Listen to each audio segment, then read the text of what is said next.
All right, we are back and we have a special guest with us today. Kevin Palmieri, founder and host of Next Level University, has a pretty inspirational story. So we're going to just dive right in. Yeah. Laura is, of course, with us. Let me not like leave you. Yeah, guys, I'm still here. Don't worry. Okay. I know everyone was really scared that I was gone now that Kevin came in, which would make sense because, like you said, his story is inspirational, but there is room for all of us. Yes. Of course. It's an interesting dynamic. I have a co-host as well, and anytime I'm talking to two other people, I'm always trying to figure out who's more like me and who's more like the co-host or my co-host. The jury is not out yet, but I'm sure we'll get there as we get deeper into conversation. Well, now we have a game that apparently we're playing behind the scenes. I We already always are. I already have a hunch because I did a little research. So we I, shall I see. yeah, we're gonna find out. I'll let you know at the end. Stick around, everybody. We'll find out at the end of this episode. Okay. Obviously, we know your story because you had so much openness sharing it with us, but our listeners have no clue really where you come from, what that is. So why don't you tell them, what made you you? I appreciate the opportunity to do that. So today, as Alicia said, I am the host of Next Level University. We're a global top 100 podcast with 1,902 episodes, I think, as of today, and that's my full time thing. I'm a full time podcaster now, but obviously, that is not where we started. I was raised by my mom and my grandmother. I didn't know my dad. I didn't meet my dad until I was 27. Happy to dive into that if you want to go deeper into that after. Raised lower middle class, didn't have a lot of money. Oftentimes we talked about how we didn't know how we are going to be able to pay rent. So that's Mm. something that sticks with you, right? I'm very focused on money still to this day. Outside of that, childhood was relatively normal, whatever you want to consider normal. When things really started to shift for me was in high school because I decided that I didn't want to go to college. Mm. So I wanted to fight in mixed martial arts. That was my Oh, that's thing. actually kind of cool. Yeah, I That's was like, really freaking cool. I that's what I wanted to do. I think there was a little bit of a rebel in me. It's like everybody else is going to college, and honestly, most of them don't know what they want to do. So they're just being convinced. I want to fight. Like, how cool would that be to be a professional fighter? I'm going to figure out how to do that. So after high school, I got a job at the local gas station, and Right. I would pump gas from 6 in the morning till 2 in the afternoon. I'd go lift weights for like an hour and a half, and then I would go train martial arts at night. And that was my life for a few years. Eventually, I tore my shoulder and I Oh, had to Mm. get surgery. And then it was like, no. is this realistic what we're Shoulder doing injuries here? are the worst. The absolute, I still, actually, it's stronger than it's ever been, but Yeah. now my other one's a little wonky. So it's always something to keep you on your toes. So I remember after I came back from my surgery, I was out of work for 6 months or whatever it was. There was a new owner of the gas station, and I realized I wasn't going to do this fighting thing. It wasn't what I was going to do. But I had always wanted to be a personal trainer. I was in really good shape. I was somebody who really valued fitness. So, right, I said to my boss, trying to be a nice person, just an FYI, this isn't happening anytime soon, but I'm going to get my certification to be a personal trainer. I'm going to go pursue this. They fired me the next day. So I had to, Dude. yeah, it was brutal. So I had to go find a new job. I ended up working at a hospital cleaning bathrooms and floors. That was my next job overnights. And then just after that, I ended up becoming a personal trainer, truck driver, forklift operator, on call firefighter for a short period of time. I did tiling, I did construction, did Jeez. many different things. Just So what do you jumping all over. not know how to do? I didn't look just because I did those jobs didn't mean I did them well. So But I would say still, I would I say I mean, know how to start those things. I don't know how to finish them well. Is what I would say. that's fair. That's fair. I don't I'm know good how at to start or well, finish. honestly, it's probably good not to start it if you don't know how to finish it. That's what I learned over my years of jumping from job to job. Fair. Eventually, I got a job in an industry called weatherization. Hmm. All that means is we go into large buildings and we make them more energy efficient. uh, Easiest way to explain. Right? Makes sense now. I was like, oh Weatherization. my God, were you controlling the weather? I No, know. no, no. I don't have that much power. They would never give me the Oh, switch to that. cow. But I went from making $15 an hour at my construction job to anywhere from $60 to $120 an hour doing this new job. Cha-ching. And that's what I thought. I thought, well, I made it. Everything I did up to this point was worth it. Me not going to college was the right play. And now I am going to be successful AF. This is it. And I think I was 23 at this point. I was 23 at this point. So I did this job for the next however many years. If you looked at me when I was 25, you would see a man who had a high paying job. My girlfriend at the time was a model. I was competing in a bodybuilding show, so I was quite literally in the best shape I will ever be. Mm-hmm. New car, new apartment, all this stuff. And I still ended up sitting on the edge of a bed contemplating suicide 2 years after that. Mm. Fell in love with podcasting along the journey and ended up leaving my job to do this weird podcasting thing in 2018. And I've been doing this full time since 2018.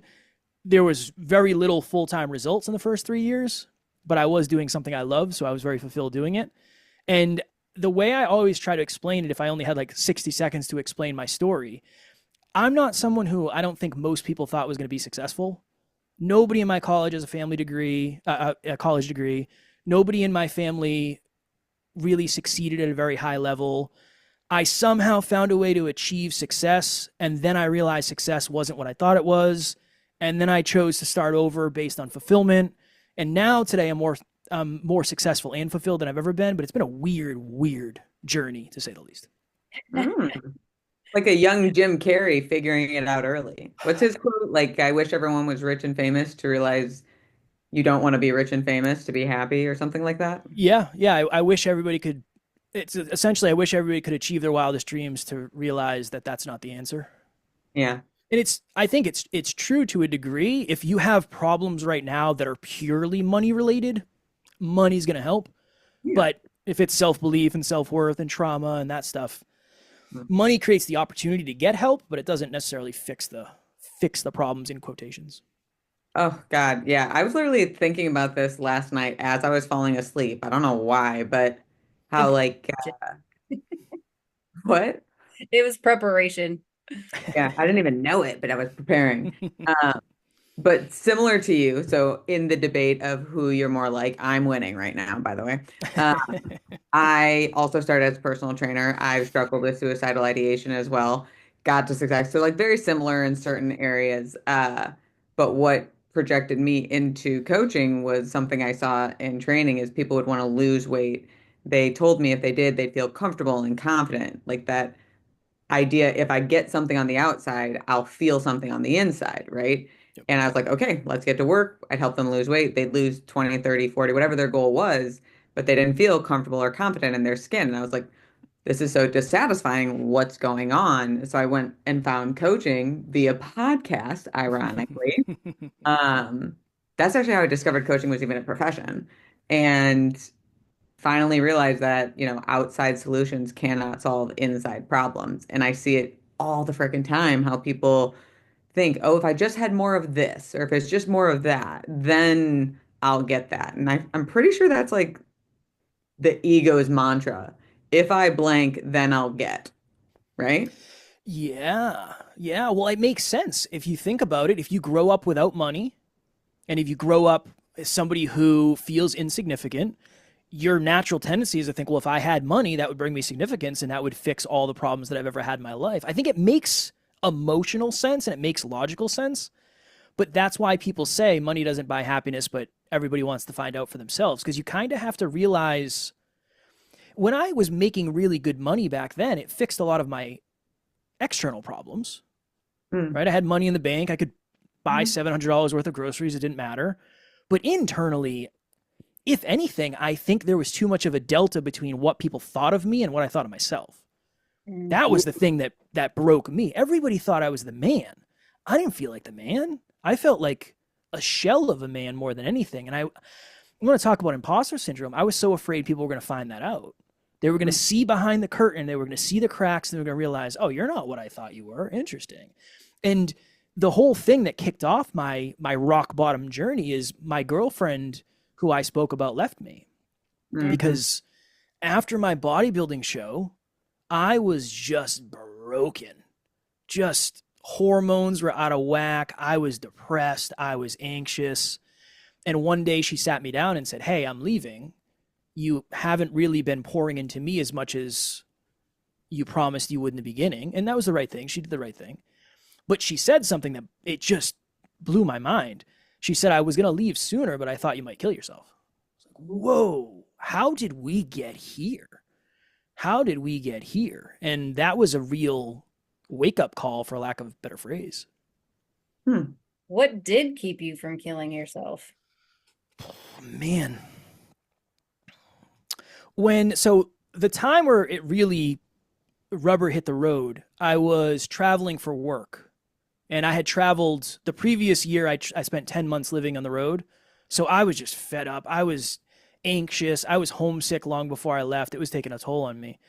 The morning where I really had the suicidal ideations, I reached out to my now co-host.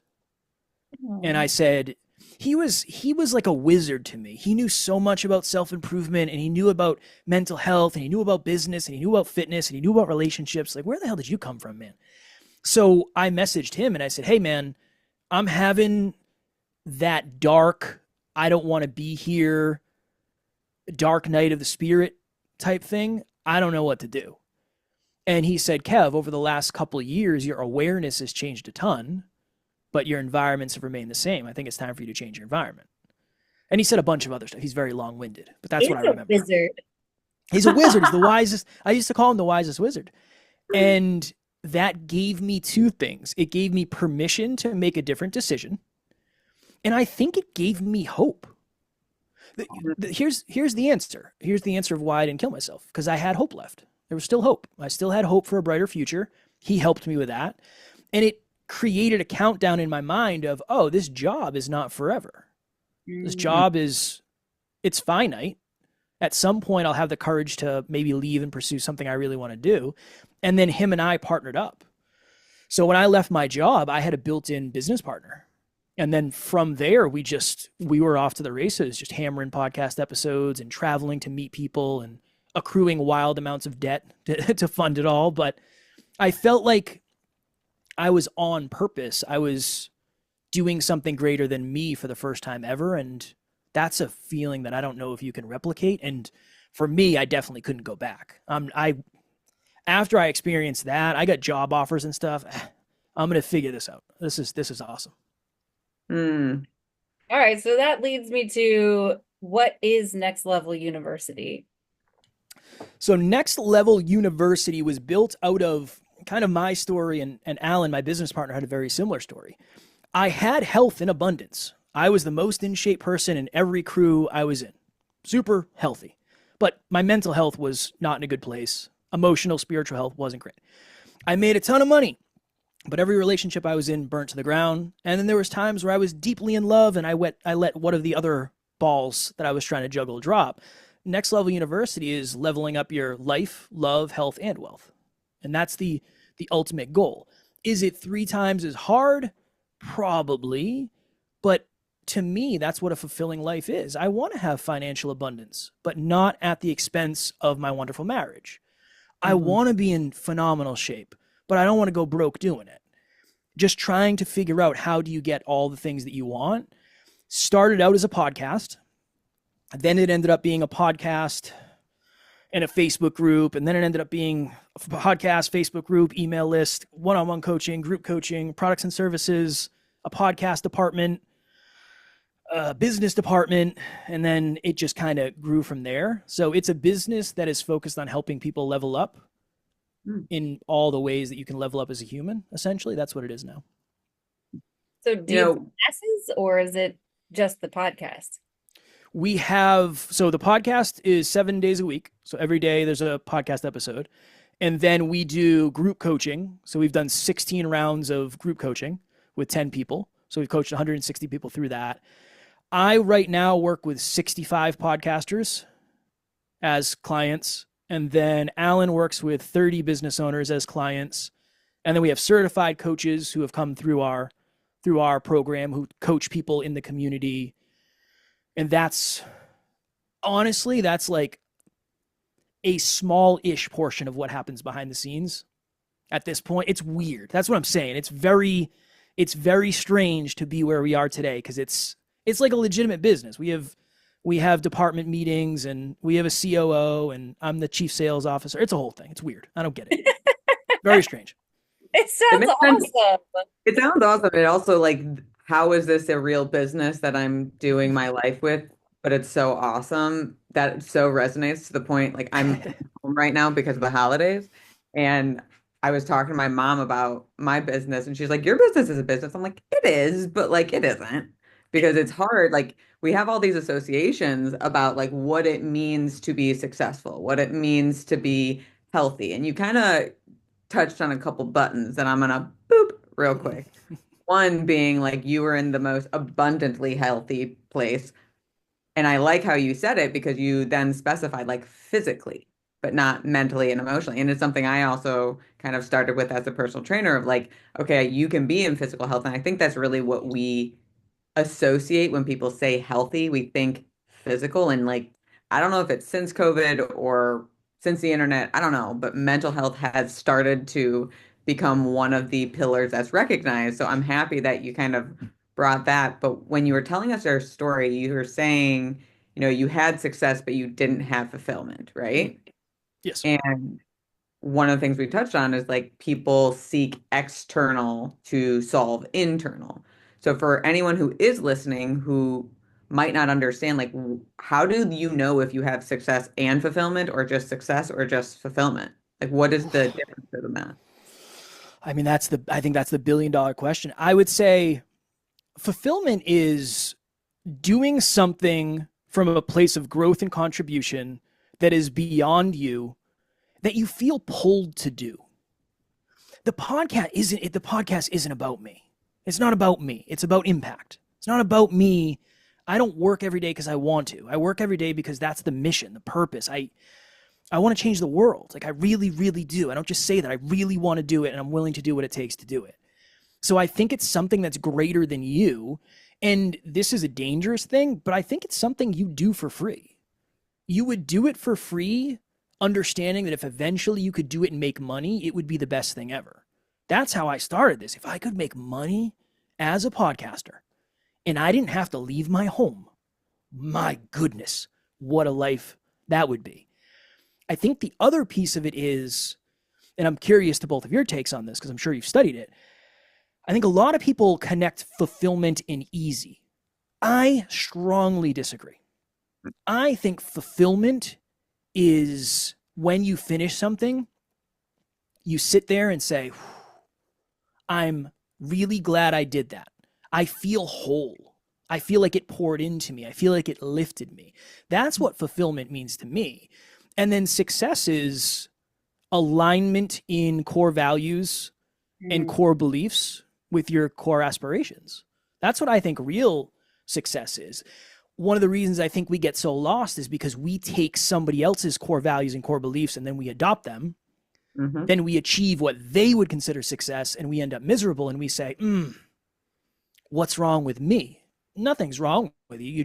You're playing under somebody else's rules. And I think social media makes it even harder because you can't see fulfillment.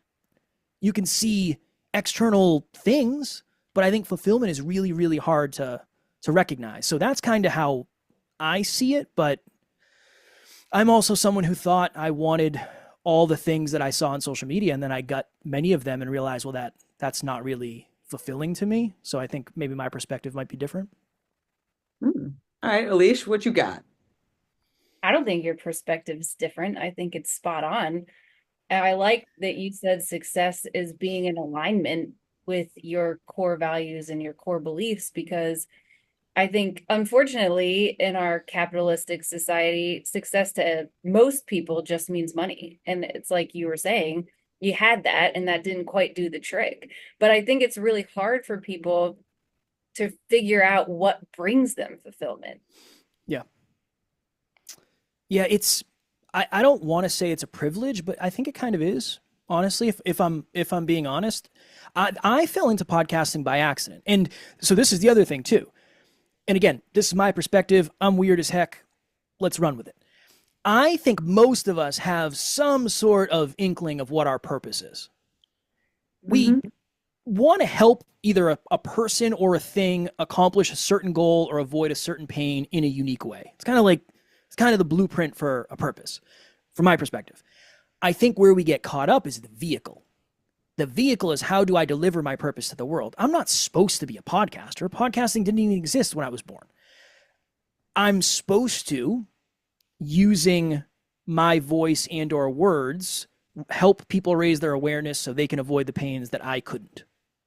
That's what I feel like my purpose is. My purpose is to be the type of person that I needed. And that's why I always try to show up the way I show up. I'm pretty sure I was singing when we got into the room. Like, that's what the type of person I needed would do. I try to do that. So I think that's a big piece of it, is if you don't have some level of abundance, some level of self-belief, and some level of free will, it's really hard to get out there and just try a bunch of stuff and say, "Ooh, I really like that." So yeah, I think finding your purpose and finding fulfillment can be really hard, because it's not, if you just go to the same job every day that you hate and then on the weekend you just avoid, it's going to be really hard to find the thing that fulfills you. You're just going to be seeking dopamine and pleasure and escape. And I did that for a long time, but I never came close to figuring out what I wanted to do with my life when I was going through that. It just kind of happened by luck for me. So I do think there is some privilege associated with it. Hmm. Challenge. Please. What role does fear play in that? I'm convinced. Start with that. Those two words. I'm convinced that probably the two biggest things that hold people back are self-belief and self-worth. And I won't even say low self-belief and low self-worth, because there are people that have delusionally high self-belief and self-worth that holds them back too. But yeah, if you're not willing to get outside of your comfort zone, it's very hard to do anything different than you're doing today. And I'm not saying that as the dude who has 10 out of 10 self-belief. I am less of a coward than I used to be, but I was afraid of everything. Everything you could be afraid of, I was afraid of it.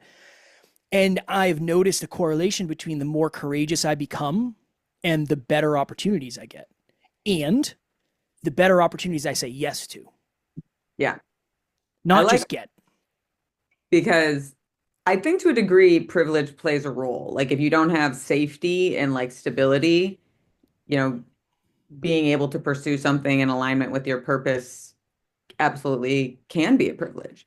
Um, I think it's very interesting to see the role that fear plays, because you even said like, you were playing under somebody else's rules. And there's a Carl Jung quote that is like, if the path ahead of you is clear, you're not on your path. Mm. I always thought that was really pivotal, because similar to your experience, I was heading down a path that was like outlined for me. And I don't know what it was, the universe, my soul, something just came to crisis of like, I have to exist within myself because I was pleasing and so focused on helping everyone else. So when I think about purpose, like, and fulfillment, even, it's being willing to fall. Like, Mm. yes, I liked what you said about the like pursuit of and like achieving and fulfilling something greater than you, like doing something beyond yourself and having a contribution in that way is profound and so rewarding. So I totally agree with that. But I think so many people's fear of failure, or whatever that even means to them, literally limits them from engaging with their life to discover what really means anything to them. I mean, I'm sure like if you were able to talk to a younger version of you, and that goes for both of you, and you're like, hey, just so you know, 10 years from now, this is what you're going to be doing. This is going to be who you are. These are going to be the skills that you have. Would you be shocked? Because I've had that conversation with my 10-year younger self, and she's like, no, you're not. You can't do that. I'm still surprised by some of the things I'm now capable of doing. But I think the craziest thing is, it takes courage. But what does courage actually feel like? It's scary. It's scary as hell as you're going through it. So I guess I'm curious around like the privilege, I think absolutely does exist, but there's an element of willingness to explore beyond yourself. Because I know for me, what pushed me into like, okay, we're going to do this is the desire to help people in a mission bigger than myself. So in that aspect, like they kind of come together. Does that make sense? 100%. Yeah, 100%. I'll be very honest. I'm afraid right now. It just probably doesn't seem like it because I do this so often. I do this like, you guys there? Yeah.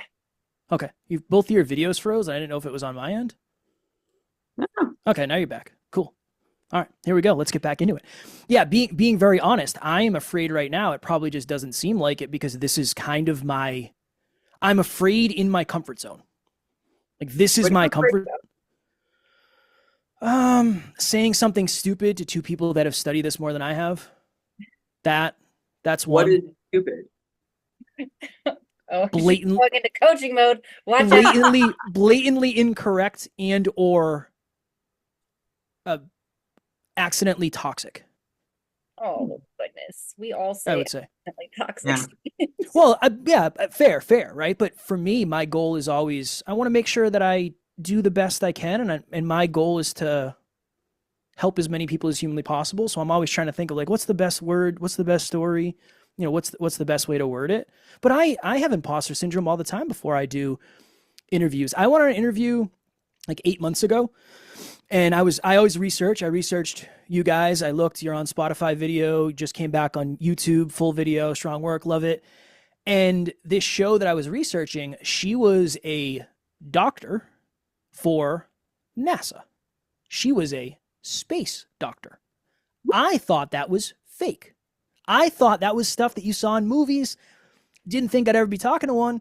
And I'm in the green room getting ready for the interview. And I remember thinking, there has to be another Kevin Palmieri. Like there's a mix up. This is going to be supremely awkward.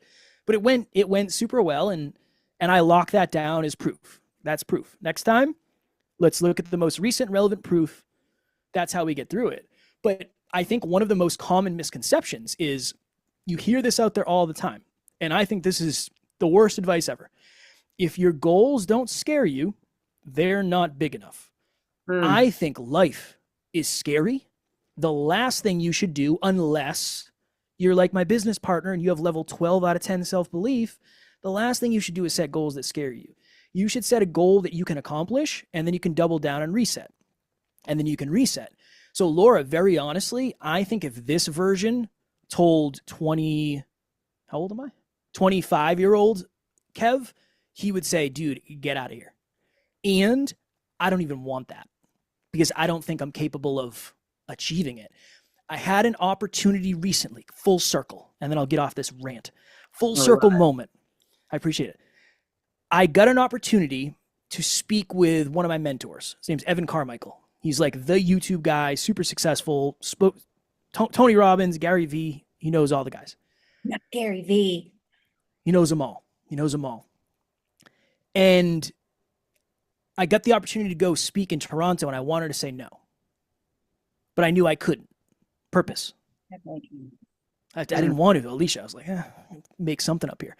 The night before, I'm sitting in the Airbnb thinking to myself, this is going to go bad. I'm not ready for this. I'm not ready for this. I had this full circle moment where I realized when you work on internal self-improvement, personal development, boundary setting, ego, self-belief, self-worth, all that stuff, you get higher level external opportunities. When you say yes to those higher level external opportunities, you create a new internal fear. And if you rinse and repeat that forever, you eventually get higher level opportunities with more competence and more coping skills. I would say, I don't think I'm ever not going to be afraid. I just think I'll be less afraid than I was last time at the same level. If that makes any sense. Now you've shifted from being like Laura to being like I think I'm like you, Alicia. I have all the anxiety. Laura doesn't know what that's like. Yeah, Laura is Alan. But I have We all have it. I have two questions before we go. One's easy and one's not. So I'll start with the hard one. Please. You said that you were spiritually not well or not where you wanted to be or whatever. What changed for you spiritually? I started thinking of how everything is kind of connected. So I'm not religious by any means. Me I again. Yeah, I went into like the universe stuff. Like what's karma, what's universe? I read a lot of Deepak Chopra books. I went down that route. Honestly, I went too far, I think. I expected things just like to start happening and not having to do anything. Very short, for a very short period of time it happened. But it was that. It was just like, let's get connected to the understanding that there is something beyond me Mhm. and everything is connected in some way, shape, or form. That was something, and like meditating and breath work, I had never done that. I thought it was dumb. And then I started doing meditation, and I remember I did breath work with my business partner and one of our friends in the studio. We were bawling our eyes out at the end, and it was like, this is something. This is something. Just being open to experimenting with stuff like that was very helpful for me.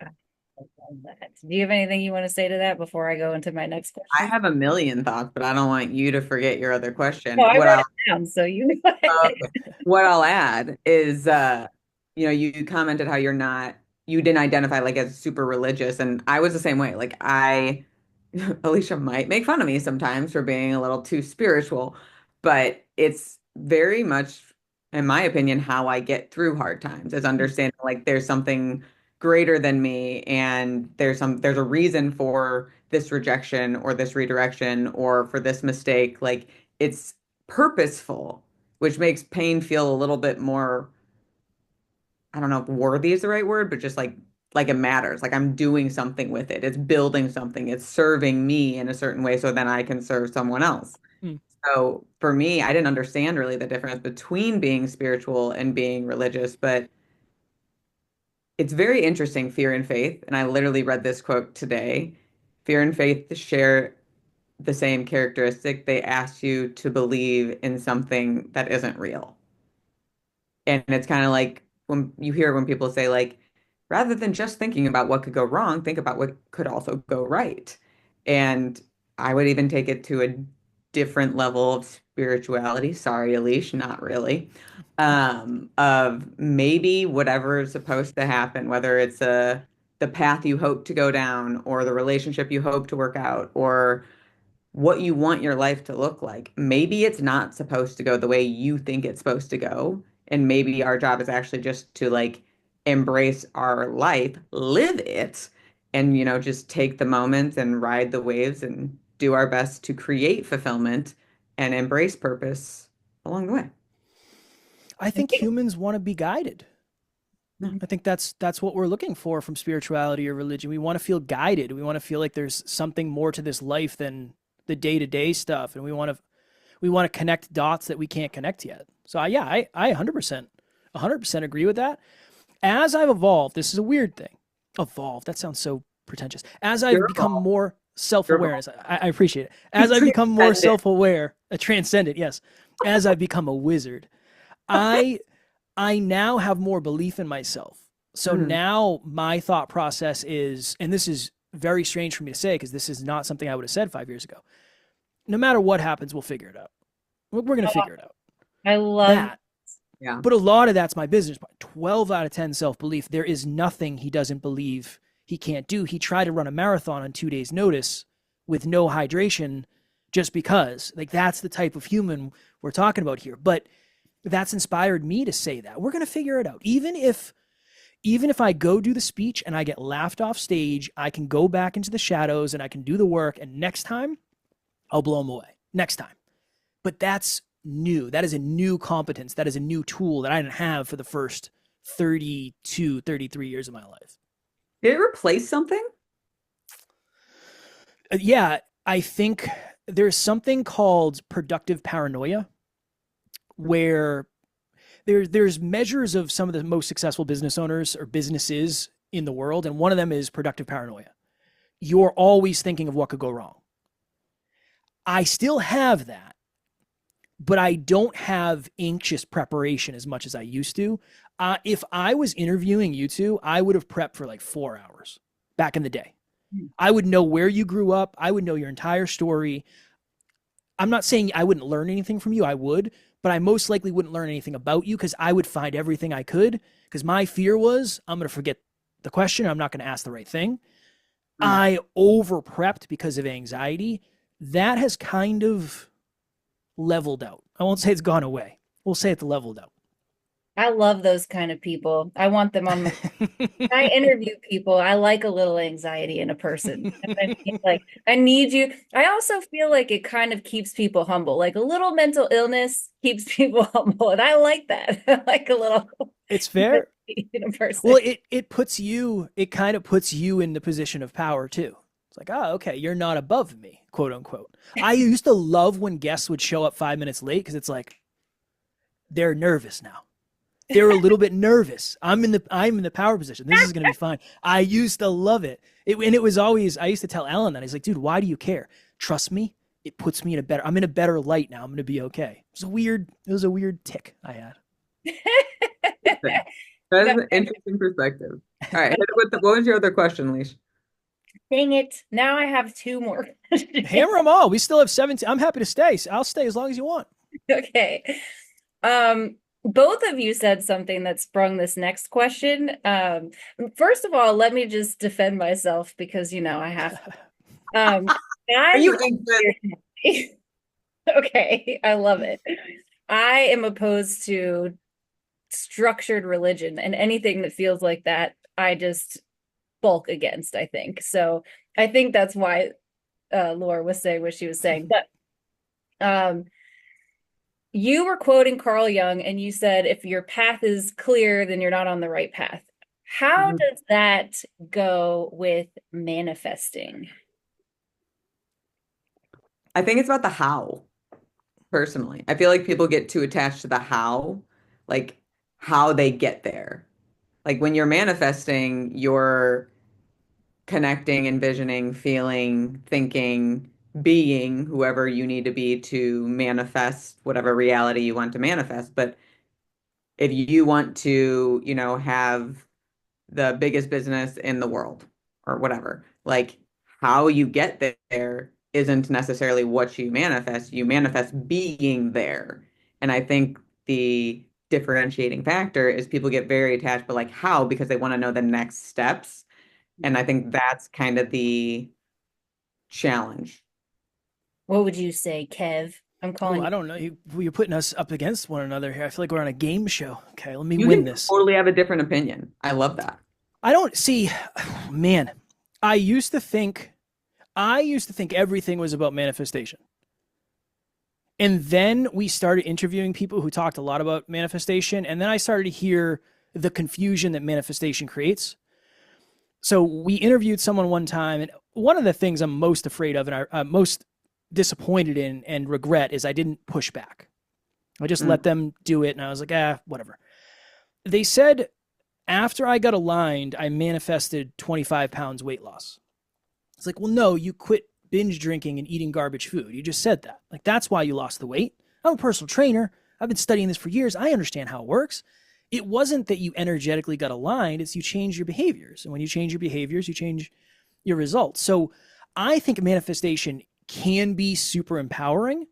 And I think, again, it can help people feel guided. I have just seen so many people go off the rails and use it to justify stuff that isn't necessarily serving them. Like it's the everything happens for a reason thing. It's like, I think some things happen for a reason. I do. I think some things happen for a reason. I think you assign the reason to it. But I know there's a lot of people out there that just, they'll make a bad decision and say, well, this happened for a reason. It's like, it happened because of a lack of awareness or a lack of understanding, maybe. You can take a lesson from it and you can do something different with it. So yeah, I'm big on positive, constructive manifestation, but I can't get with the manifest without action. That's where people lose me. It's like, if I've manifested anything different than somebody else, it's most likely because I've visualized it for sure.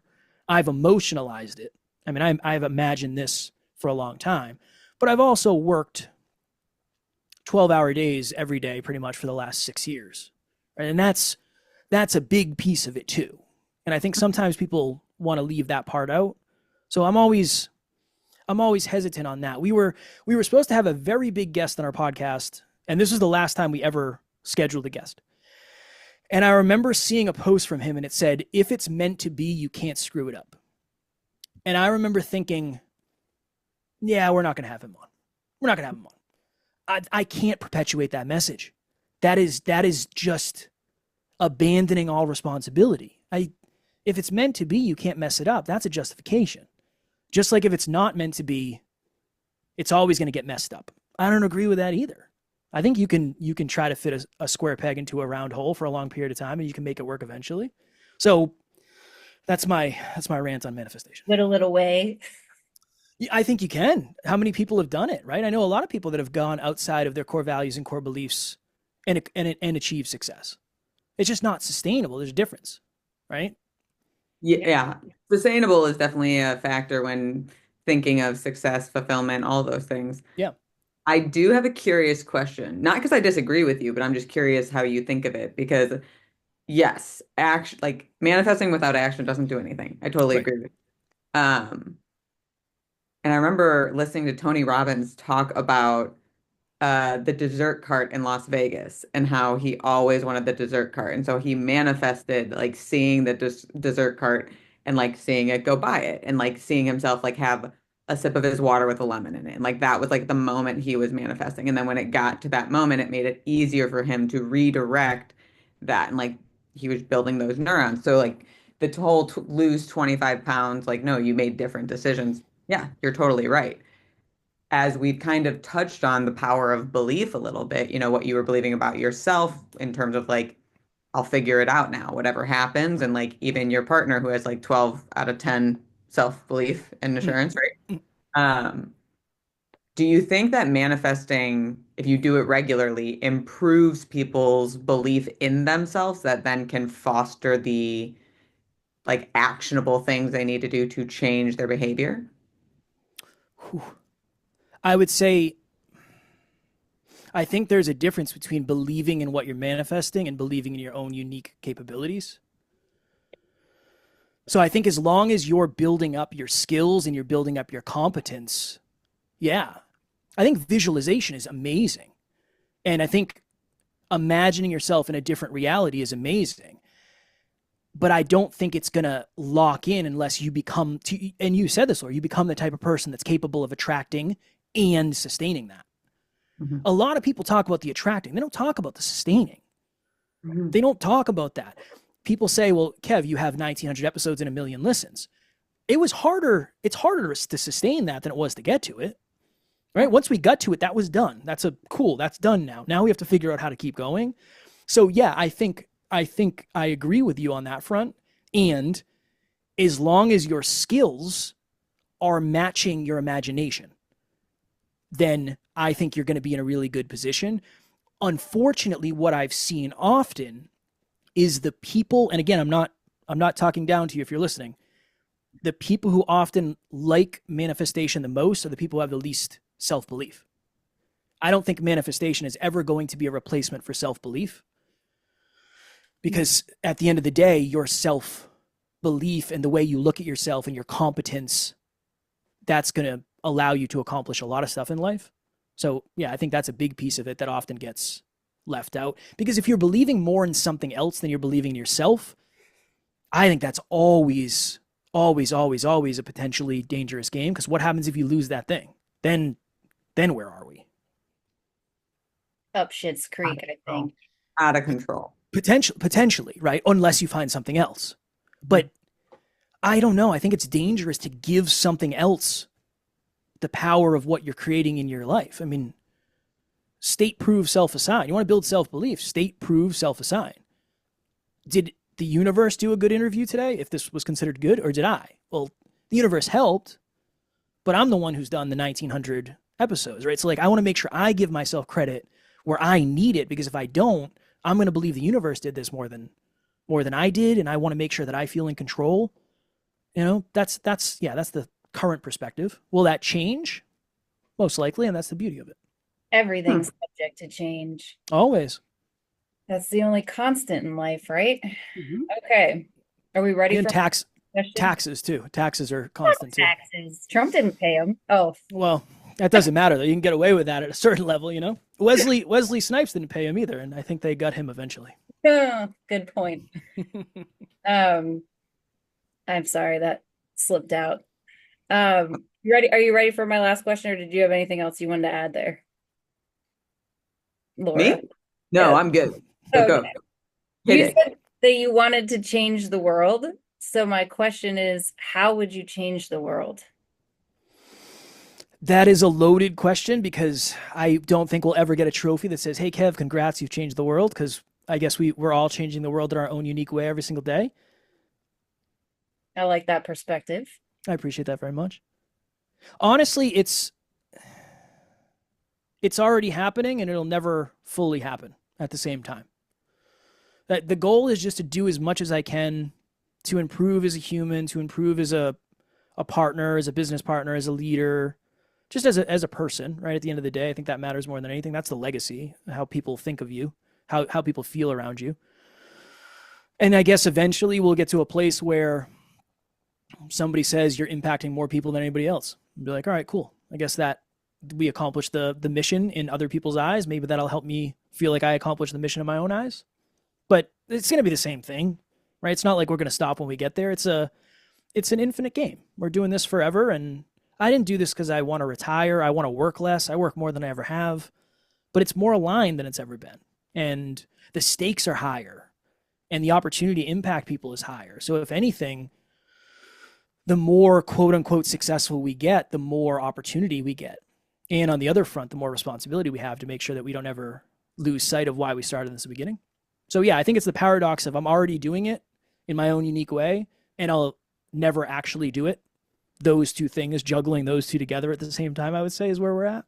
I Well, it's a love great goal, right? it. You can never achieve it technically because there's no end point to it, which means you're just forever striving to be slightly better than yesterday, to impact more people than you did yesterday, to live the embodiment of the change you want to be in the world. Yeah, and it's fulfilling, right? If I told Alan this, he said, how do you know you're not going to wake up one day and not want to do this anymore? And I said, when I do, I'll let you know. I don't think it'll happen, but when I stop being fulfilled, that's that's when I'll say, hey, I don't think this is for me anymore. But I can't imagine it ever being less fulfilling than it is now, based on the opportunities and the growth and the contribution. I can't imagine that ever happening. But I've been wrong infinite times before this, so it's definitely a possibility. You never know. Never know. All right, so I think I'm ready for the last question. Okay. Who are you more like, me or Alicia? Alicia. No fucking way. Yeah, I knew that from the second I met you guys. I was like, you're Alan. Laura, you're Alan, for sure. In your own unique way. Hey, I don't know Ellen. I mean, he sounds great, 12 out of 10 on belief. Yeah. I don't like running, so I would never run that marathon. Well, he But doesn't like running either. He just decided to try it. like he'd never run before. Now I have more questions. He's 6'2". He's lanky, so he's a good runner. But it wasn't like he had been training. He just like we did a 10-pound in 10-week weight loss challenge, and he was lagging. So he's like, all right, in order to lose the weight, I'm gonna have to run a marathon dehydrated in the 95-degree sun. That's what he did. I won. I was a week ahead. And the personal training partner didn't say that might not be a great idea, man. He was also a personal trainer. He knew. This is Okay. out. He doesn't care. He's like, whatever. Well, this is his thing. No matter what, I'll figure it out. And he figured it out. He weighed in. He weighed in like he was supposed to. So it all worked out. Did he pass out on his marathon run? He said he was close. He did. This is him in a nutshell. He's like, dude, the first half, like the half marathon, he's like, was easy. I mean, there was a point where I was running it backwards. And then he's like, the second half though, he's like, I get a little arrogant. He said I was like the Walking Dead by the end. This was detrimental to my health. Like, yeah, man, of course it was. People train years for this and you just do it on a whim. Of course it's not going to be super successful. So he made it. He survived. He got very sunburned on the tip of his nose and he weighed in. That is 10 pounds.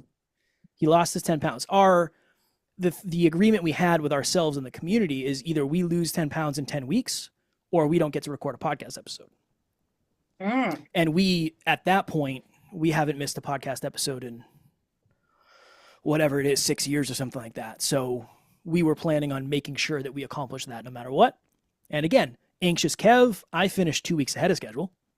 Cool, ready to go. Alan finished like 2 hours before deadline. That's Alan in a nutshell. Laura, what do you think? Is that the way you do it? Well, with weight loss, it's more complex, so probably not. But in general, probably. Yeah. See? I mean, I am the like it's gonna figure itself out person. So I can You're see it. yeah, you're the Alan. You're the Alan. Alicia and I are I'm Alicia. Well, We are one. Alicia's freaking awesome, so you're lucky. I feel very lucky. I feel very blessed. All right. Well, thank you so much for joining us today. Of course. I love the way you said things. I love the story. I love the passion. And hopefully we said some stuff that will help other people because I think that's all of our goals. So I appreciate you guys having me. Again, it takes two, in this case, three to tango. So thank you for giving me the opportunity to go deep with you. I appreciate that very much. all Uh, right. it was very well, it was very educational. You did not sound stupid, and I'm sure our entire audience is very grateful that we were able to talk with you. I appreciate it.